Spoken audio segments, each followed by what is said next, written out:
আজকে আমাদের বিদ্যালয়ের গন্তব্য ছিল primary teachers training institute Mymensingh. প্রতিষ্ঠানের ভেতরে ঢুকতেই কচিকাঁচাদের মিলন মেলা দেখতে পেলাম।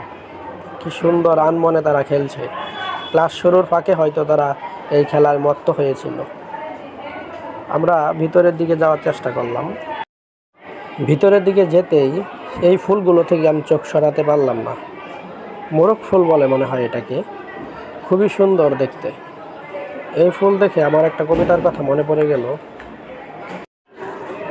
তুই ছন্দে গাঁথা মালা, আমি শুকনো ফুলের ভোর, তোর গন্ধ মাতোয়ারা, আমি নিশীথে ভাঙা ভোর। আমার ক্যামেরার লেন্স মনে হয় ফুল থেকে সরাতেই পারছি না। খুব সুন্দর ফুল। বিদ্যালয়ের মধ্যে এরকম সুন্দর বাগান দেখা মেলা ভার। তবে এই পিটিআই সরকারি প্রাথমিক বিদ্যালয়